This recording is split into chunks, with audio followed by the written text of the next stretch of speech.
All right, let's try this again. I'm going to hope the stream metrics are better. They were like 0 last time, so hopefully we got a little bit better.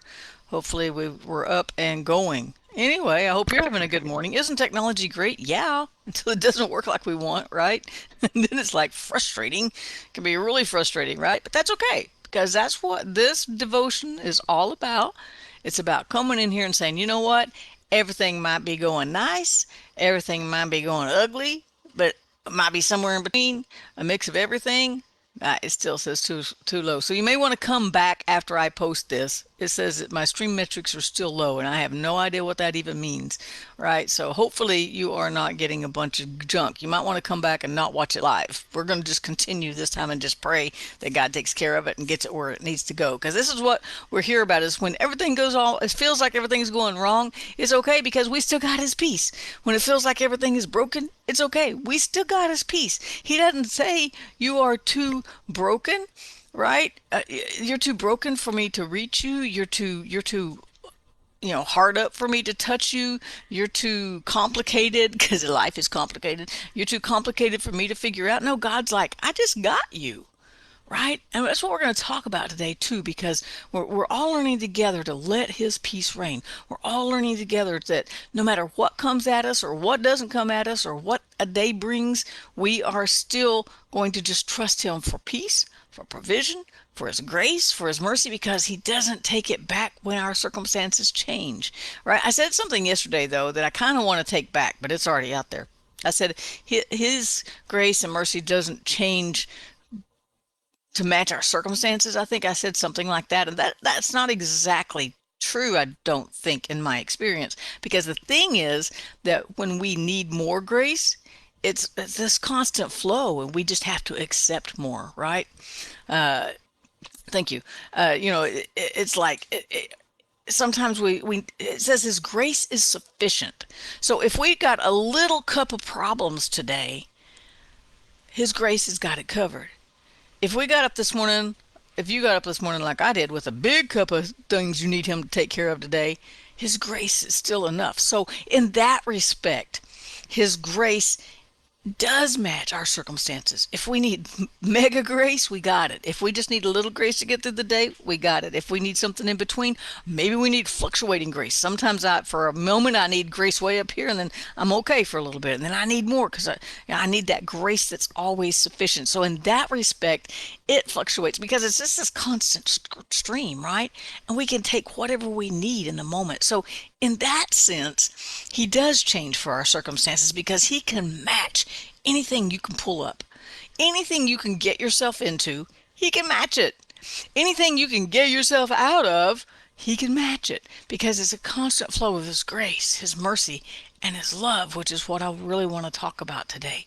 So, but He never says your situation's so complicated, I don't know what to do.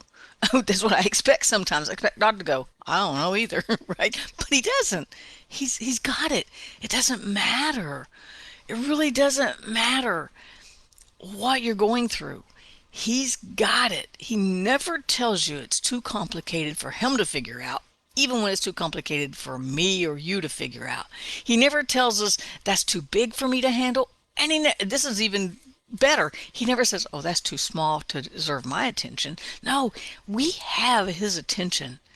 We have the story in two stories in Genesis where Hagar twice was cast out, or maybe the first time she left, and then she was cast out. I don't remember, but both times God met her right where she was. And whether she was the one at fault or not is irrelevant. God met her right where she was. And it was a messy situation. You can go back and read it. I ain't gonna talk about it today, right? But she found out that God saw her right where she was and met her there. And He wants to meet you right where you are. Whether it's all good, all bad, all in between, if you're totally indifferent, don't even care, God will meet you there. His grace is enough. It's a constant stream. And so in that sense, it does match our circumstances, but there's something else that matches our circumstances. And it's the one thing we all have in common. And it doesn't change. It doesn't fluctuate. It doesn't have an off switch. It doesn't have an on switch. It can't go off or on. And that is God's love for us. I was thinking about viewership, and I was thinking about how broad of an audience I have, and I ain't got a real big audience, so don't get all excited, right? I mean, I got a whole bunch of followers, but not they don't watch it. They don't watch me, right? And that's okay, but that's all right too. But I was thinking about just all the different people, the ones I know. There's a lot of people that watch, and I don't even know because somebody will say something all of a sudden. Yeah, I was watching the other day, and you said this or you said that. I was like, you was watching? So I don't know if people watch or don't watch, right? I know how many watch, and that's about it. And if someone leaves a comment, my friends Alicia or my sister Tina, like they did this morning, then I know that they commented. I know they were watching, and that keeps me going, to be honest. Anyway, but I was thinking about how broad the viewership is. I have people who are in ministry, right? And I have people who are just good friends. I have people who are I have some people I wonder if they're even saved, and I have some people that I know they're saved, and maybe they don't know they're saved. And so, but I have everybody on a lot of the people who watch are baby Christians, and then there's some that are really mature Christians. And I thought I was praying this morning. I was actually praying for y'all this morning. Okay, I was praying for those who watch, and I was like, man, this is quite. I feel like Noah on the ark. How did he take care of all the different needs of all the animals all at the same time? And how did he keep the lions? Thank you, Connie. How did he keep the lions from eating the mice? So that they could continue so we didn't lose any animals in that process of the flood, right? And so I was just praying for everyone who was watching, and I was like, what does everyone need? So it's such a broad audience with such broad needs and such different circumstances, and I was just like, wow, and I was like, you know what? There's one thing we all have to get, whether we just got saved, have been saved for 50 years, or have never been saved. There's one thing we all have to get, and that's God's love for us. Because see, if we don't get his love for us, we don't get anything else. It seems so basic. It seems so elementary. But that's what Paul told the Corinthians, I think twice. You're still looking at basic stuff. I can't even teach you deep things because you don't even have the basics. So we've got to get those basics, right? And so sometimes we want to just throw away the God is love. I get it. That's so basic. But no, it's foundational.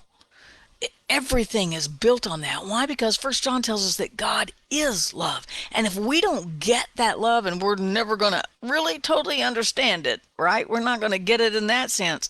But if we don't accept that he loves us just like we are, then we won't get anything else. We won't be able to figure it out because God is love, right? And I look at myself, I'm just going to be transparent here. I look at myself and go, why would he love me? Why would he stay with me? Why would he want to give me his grace? Why would he want to give me his mercy? Why would he want to extend anything I need from the kingdom of God? And he brings it from eternity into time just for me, just for you. Yeah, that's how much he loves it. I mean, that's the whole power of the cross, is that Jesus said, my life is not worth as much as yours.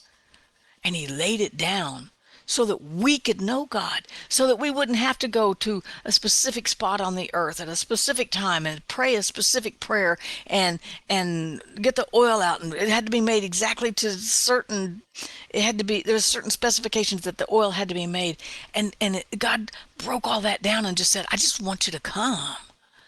I just want you to be with me. I just want you to talk to me. I just want to commune with you, right? He doesn't have all these stipulations anymore. And it's okay if today you're feeling like, you're sliding into your bedroom on your knees screaming, help me, God. Or you feel his presence wonderfully. Maybe you're listening to some worship music and you go, oh, God's presence here. This is so awesome. You can be on either extreme, and his love doesn't change. So I looked at Romans 8. Romans 8, I've thought about doing a Bible study guide just on Romans 8. There's so much in this chapter. And Paul's talking about going through things. He's talking about, this life is going to be hard sometimes. That's what he's talking about.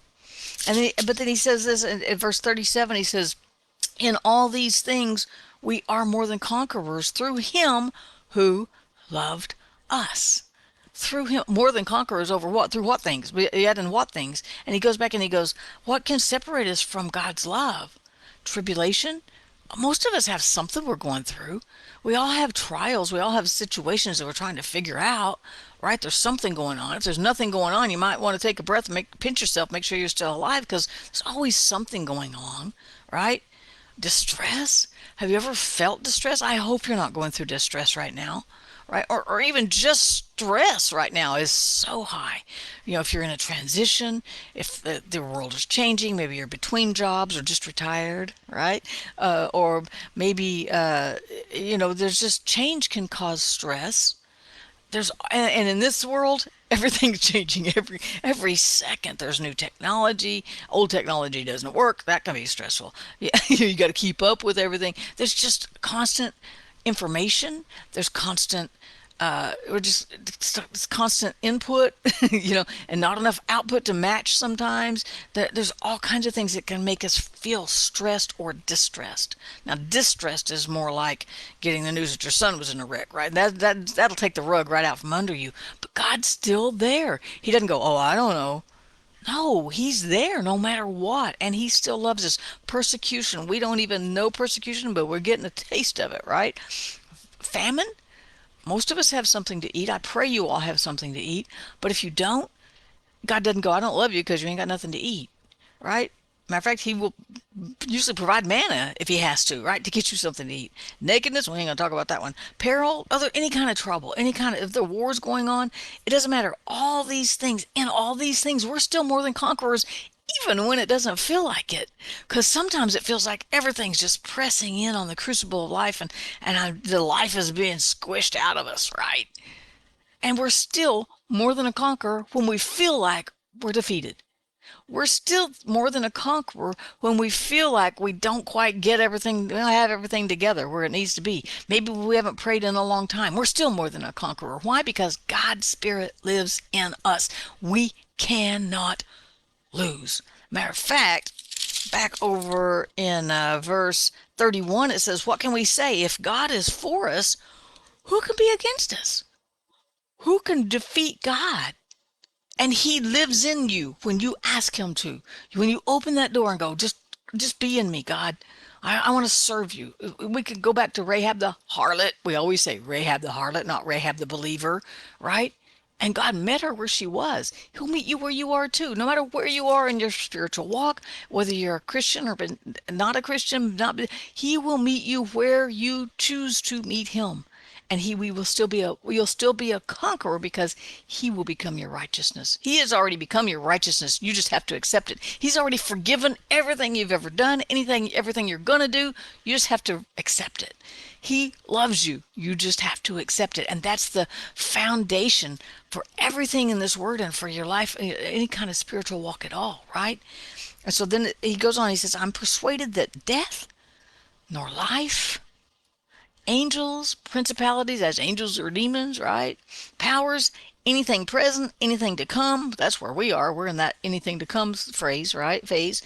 Height, depth, no other created thing can separate us from the love of God.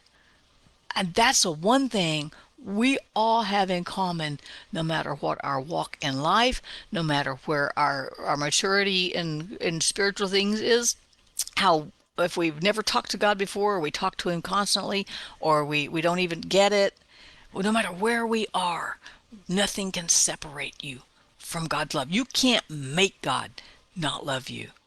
That's worth thinking on all day. You can't do anything that he's going to go, oh, that was it. No, that was on my list. That was on my list. Nope, no more. No, nothing. You can tell God you hate him, and you don't ever want to talk to him, and you don't want to read the Bible, and he will still love you. You are not strong enough to break that love for you, no matter what.